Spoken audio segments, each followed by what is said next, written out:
Hi, my name is Kirandeep. आज मैं आई हूँ कौशिक क्लासेस। आइए सर से जानते हैं कौशिक क्लासेस के बारे में कुछ बातें।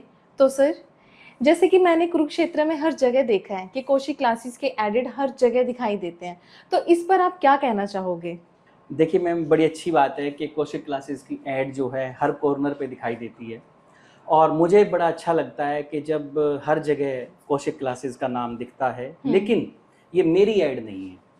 ओके। मेरे बच्चों ने, या ये कहिए हमारे बच्चों ने, जो हमारे साथ मिलकर ये जो मेहनत करी है, 2 से 3 साल लगते हैं एक बच्चे को नीट लेवल पे कुछ अच्छा करने में, आईआईटी लेवल पे कुछ अच्छा करने में। जब वो अपनी लाइफ के 2-3 साल हमारे कहने से उनको सेक्रीफाइस करता है, केवल पढ़ता है, तब वो अपनी फोटोज लगाने के काबिल होता है। एग्जैक्टली। तो हम चाहते हैं कि बच्चे मेहनत करें, और मैं इससे भी ज़्यादा ऐड उन बच्चों की करूं, ताकि उन बच्चों के पेरेंट्स को गर्व महसूस हो कि उनके बच्चों ने कुछ अच्छा करके दिखाया है। और जब उन बच्चों की फोटोज़ को उनके जूनियर्स देखते हैं, तो मेरा ये मानना है कि उनको मोटिवेशन मिलती होगी मैम, और उनके एग्जैक्टली। अंदर भी एक प्रेरणा जागती प्रेरणा होगी जग सही कि बात है। हमें भी कुछ करके दिखाना है। एग्जैक्टली, ये तो होता ही है और आजकल के बच्चे ऐसे ही कुछ चाहते हैं अपनी लाइफ में। बिल्कुल, बिल्कुल। हाँ जी। और इसके लिए देखिए मैं एक आपको कमेंट भी करना चाहूँगा ओके। कि ऐड ऐसे ही नहीं होती है मैम। बहुत एग्जैक्टली। से लोग बोल देते हैं यार ऐड बड़ी करते हैं, ऐड पे खर्च होता है, हाँ ऐड जी, फ्री में नहीं होती है। ये तो है ही। तो मैं अपने बच्चों के लिए कुछ करना चाहता हूँ। मैं सारे पैसे अपने घर नहीं लेके जाना चाहता, सोसाइटी के लिए कुछ अच्छा करना चाहता हूँ। इसीलिए जो हम लोग हैं अपने बच्चों की फ़ोटोज़ लगाते हैं। और एक सबसे बड़ी बात क्या है कि वहाँ पे मेरी कोई फ़ोटो नहीं होती है। मेरे बच्चों की, जिन्होंने दिन रात एक करके मेहनत की है, उनकी फ़ोटोज़ होती हैं। और एडवर्टीजमेंट से ही तो लोग कनेक्ट होते हैं और जान पाते हैं कि अच्छा ऐसा भी कोई सेंटर है जहाँ पे इतनी जी, सारी चीज़ें देखने को मिल रही हैं। बिल्कुल, बिल्कुल। सर, कोचिंग क्लासेस के रिजल्ट हर साल बहुत अच्छे आते हैं। हम तो एज एन एंकर हर एक कोचिंग क्लासेस में जाते हैं तो देखते हैं, लेकिन जो आपके रिजल्ट्स हैं ऐसे और कहीं भी देखने को नहीं मिले। तो इसके पीछे आप क्या कहना चाहोगे? क्या वजह हो सकती है? देखिए मैम, अब अगर मैं इसका परफेक्ट आंसर आपको दूँ, तो इसमें क्रिटिसिज़्म आ जाएगा, जो कि मैं कहना नहीं चाहता कुछ भी। मैं केवल अपने सेंटर के लिए बताना चाहूँगा। आपने बिल्कुल ओके। सही बात कही है कि हमारे जो रिज़ल्ट हैं वो बहुत ज़्यादा हैं। हम्म। हम हर साल बहुत अच्छे रिज़ल्ट देते आए हैं, और इसका एक ही लॉजिक है, जो कि आपने कहा कि अदर सेंटर पे रिज़ल्ट नहीं आते। जो भी कोचिंग सेंटर क्वालिटी के साथ कॉम्प्रोमाइज़ करेगा, उसके रिज़ल्ट नहीं आएँगे। ये बात तो आपने बिल्कुल ठीक कही। और अगर मान लीजिए हम क्वालिटी को बढ़ाते चले जाएंगे, तो हमारे रिजल्ट भी बढ़ते चले जाएंगे। ये अब तो मैं एकदम आपको सही। दिखाना चाहूँगा इसी के लिए। देखिए, हमारे सेंटर को 4 साल हुए हैं अभी। तो 4 साल में पहले 2 साल के बाद रिजल्ट आते हैं। तो 2021 में हमारा जो कौशिक क्लासेस है वो सेटल हुआ था कुरुक्षेत्र में, हमने ओके। इनिशिएट इसके नाम से किया था। ये 2023 में जो हमारा पहला रिजल्ट है, इसमें हम बताना चाहेंगे आपको एमबीबीएस, एनआईटी हर जगह बच्चों का सिलेक्शन हुआ, और डिस्ट्रिक्ट टॉपर भी आया। वाओ, वेरी उसके नाइस। उसके बाद में 2024 में हम लोगों ने 19 में से हमारे 7 बच्चों के 600 से ऊपर मार्क्स आए, किसमें, नीट के एग्जाम में। That's a very good result. बिल्कुल मैम। और बच्चों का अच्छे अच्छे कॉलेजेस में, गवर्नमेंट सीट में, फ्री सीट पे सिलेक्शन हुआ। उसके बाद हम बात करते हैं 2025 की। 2025 में हमारे पास 16 बच्चे थे नीट बैच में। और अभी हमारे 6 बच्चे सिलेक्ट हो चुके हैं। जैसे हमने यहाँ लिखा अभी हर्षिका 520, इसको भी 25 ऑफ सितंबर को हमारी सेकंड काउंसलिंग है, इसको भी कॉलेज मिलने जा रहा है। वाओ।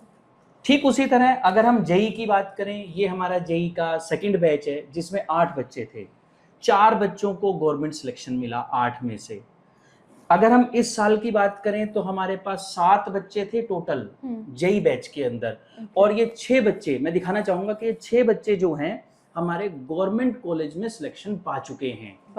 और ऐसा नहीं है कि हम इन चीज़ों के लिए केवल फोटो लगा रहे हैं। ये बच्चे आपको हमारे जो फंक्शन हैं, पास्ट में जो फंक्शन हुए हैं, कोई एंकरिंग करता मिलेगा, कोई प्ले करता मिलेगा, कोई डांस करता मिलेगा। क्योंकि हम हर बच्चे को उस लेवल तक ले जाना चाहते हैं कि वो लाइफ में भी कुछ कर सके। मतलब सारे बच्चे अच्छे से एंजॉय कर करके अपना रिजल्ट पाते हैं। जी जी, बिल्कुल बिल्कुल। Very good. सर, आप बच्चों की पढ़ाई के साथ साथ बच्चों की कल्चर एंड सोशल एक्टिविटीज पे भी बहुत ज्यादा ध्यान देते हो, इसके पीछे आपका क्या कारण है? मैम देखिए, पहले तो आपके क्वेश्चन से मुझे लग रहा है कि आप पूरा होमवर्क करके आई हैं। आप हर एक ऐसे पॉइंट को छू रही हैं जो एक पेरेंट के लिए बहुत ज़रूरी होता है। देखिए, आज हर कोई अपने बच्चों को सोसाइटी में ये कह रहा है कि आजकल बच्चों के अंदर सोशल फीलिंग्स जो हैं, इमोशंस जो हैं, वो ख़त्म हो चुके हैं।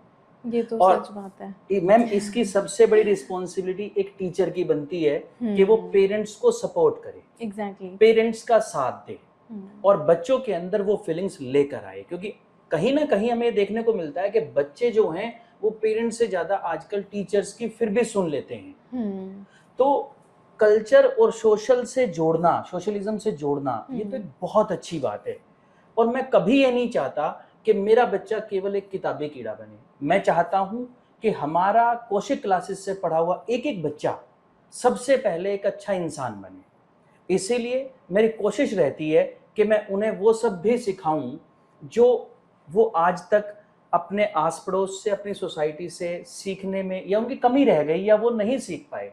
इसीलिए हम समय समय पर कुछ ना कुछ छोटा मोटा कोई प्रोग्राम करते रहते हैं, और ताकि बच्चे की जो ऑल अराउंड डेवलपमेंट, एक वर्ड जब हम छोटे थे तब सुना करते थे, ताकि मैं उस वर्ड पे खरा उतर सकूं और मेरे बच्चे जो हैं यहाँ से पढ़ के सक्सेस पाने के बाद किसी भी फील्ड में जाएं तो वो अपनी काबिलियत, इंसानियत के तौर पर अपनी खुशबू को महका सकें, बिखेर सकें।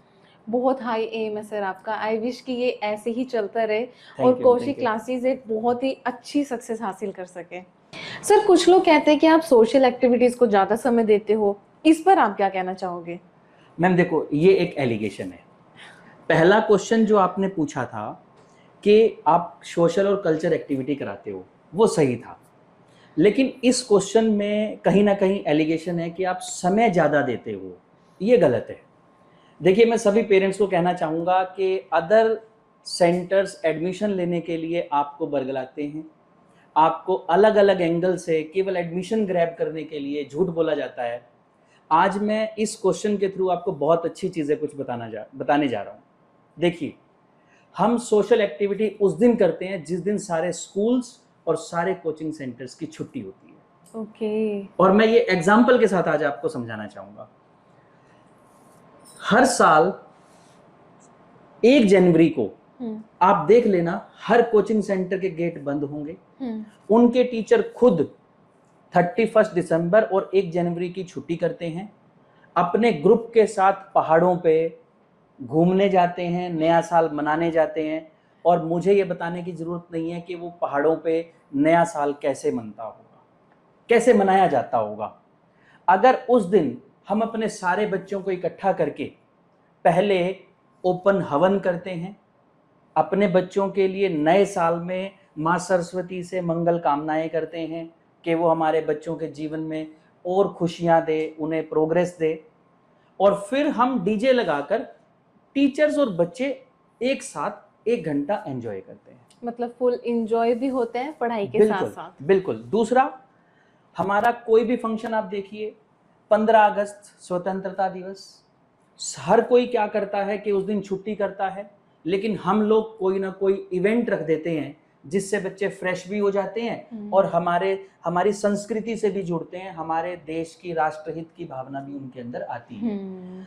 लास्ट ईयर हमारा जो फंक्शन है, हमारा एनुअल फंक्शन होता है, वो दशहरे वाले दिन हुआ था 12 अक्टूबर को। ओके। उस फंक्शन में हमारे बच्चों ने बहुत अच्छा बढ़ चढ़कर परफॉर्म किया। यूट्यूब के ऊपर वो आज भी हैगा, आप देख सकते हैं। और आप भी जाके जरूर देखिएगा। चलो, तो अगर आप देखेंगे तो दशहरे वाले दिन हर जगह छुट्टी है, तो हमारे बच्चों ने और उनके पेरेंट्स ने वो त्योहार हमारे साथ मनाया, बच्चों की सेलिब्रेशन में उन्होंने भी अपना रोल प्ले किया। तो मुझे लगता है कि कहीं ना कहीं इन सब चीजों को मिसगाइड किया जा रहा है कि कौशिक क्लासेस जो है सोशल एक्टिविटीज ज्यादा करता है। हम सोशल एक्टिविटीज केवल और केवल उन दिनों में करते हैं जब अदर सेंटर पे छुट्टी होती है। सर, एक बच्चे को अपना करियर बनाने के लिए कैसे कोचिंग सेंटर को अप्रोच करना चाहिए अकॉर्डिंग टू यू? देखिए मैम, ये एक टफ क्वेश्चन है जिसमें कहीं ना कहीं एक आंसरिंग करना एक डिप्लोमेसी को बढ़ावा देता है। तो मैं तो इसमें एक ही चीज़ कहना चाहूँगा कि कोई भी बच्चा, कोई भी पेरेंट अगर अपने बच्चे के लिए कोई कोचिंग सेंटर सेलेक्ट करना चाहता है तो उसमें 2-3 चीज़ें का वो ध्यान रखे, उनको चेक करे कि देखिए आज हर सेंटर ने अपने नाम के नीचे नीट, आईआईटी, जेई क्लासेस लगा लिया है, लेकिन वो ये चेक करे कि क्या वहाँ पर वो टीचर, उस कैपेबिलिटी के टीचर वहाँ प्रेजेंट हैं या नहीं। क्योंकि आजकल मैं देख रहा हूँ कि जैसे कोई टीचर अगर सिंपल स्कूल लेवल पढ़ा रहे हैं तो उन्होंने एक ग्रुप बनाया, अपने कोचिंग सेंटर का नाम रखा और नीचे नीट, आईआईटी, जेई का टैग लगा लिया, जिसे देखकर हर किसी ने कहना शुरू कर दिया कि सर हम भी नीट पढ़ाते हैं, हम भी जेई और आईआईटी की कोचिंग देते हैं। लेकिन ऐसा कहने से कुछ नहीं होता। टीचर के पास इतना पोटेंशियल होना बहुत जरूरी है, चाहे वो मैं भी क्यों ना हूँ। आके मुझे जज करें, मेरी काबिलियत को जाने कि क्या मैं उस काबिल हूँ। अगर आपको कोई भी टीचर, कोई भी सेंटर उस काबिल लगता है तो आपको वहाँ जाना चाहिए। लेकिन इसमें मैं एक एग्जाम्पल आपको जोड़ना चाहूँगा। हमारे कुरुक्षेत्र में जब इस बार सेशन शुरू हुआ तो आपने देखा कितने सारे कोचिंग सेंटर्स का नाम आया। हाँ। हर कोचिंग सेंटर्स ने मीडिया को बुला बुला कर वीडियोस बनाई कि हम ये कोचिंग दे रहे हैं, हम वो कोचिंग दे रहे हैं। लेकिन जेई का रिजल्ट आया, नीट का रिजल्ट आया। क्या आज मैं आपसे एक क्वेश्चन पूछना चाह रहा हूँ, आज मार्केट में किसी कोचिंग सेंटर का नीट का रिजल्ट आपको सुनाई दे रहा है? नो। किसी कोचिंग सेंटर का जेई का रिजल्ट आपको सुनाई दे रहा है? नहीं। तो ये पेरेंट्स का एक पागल बनाने के लिए, पेरेंट्स को के बच्चे के जीवन के साथ ये खिलवाड़ है। तो आप लोगों को इस पे बिल्कुल खास ध्यान देना चाहिए। मैं सभी पेरेंट्स से हाथ जोड़कर रिक्वेस्ट करता हूं, क्योंकि यही 2 साल हैं आपके बच्चे के भविष्य को निर्माण करने के लिए। उन्हीं 2 साल में जब आप 1-2 महीने की एडवर्टीजमेंट देखकर अपने बच्चे को सौंप देते हो तो उसकी जड़ें कमजोर हो जाती हैं। और जब बच्चे की जड़ें कमजोर हो जाती हैं तब आप चाहकर भी ड्रॉपर बैच कितने भी करवा लीजिए, उसकी भरपाई आप नहीं कर पाते। और कुरुक्षेत्र पे मैं फिर आऊंगा। सेशन की स्टार्टिंग में हमने बहुत से अलग अलग कोचिंग सेंटर्स को सुना, लेकिन आज देखिए, आज मार्केट में किसी का भी नाम सुनने को नहीं है, क्योंकि कहीं पर भी नीट और जेई का रिजल्ट नहीं है। तो उन पे पढ़ने वाले बच्चे जो उन्होंने ग्रैब किए थे एडमिशंस, उनका फ्यूचर क्या रहा होगा। तो प्लीज मैं आप सभी पेरेंट्स को कहूंगा, इन चीजों का खास ध्यान रखें। ये आपके बच्चे के भविष्य का सवाल है, ये किसी सेंटर की कमर्शियलाइजेशन की बात नहीं है।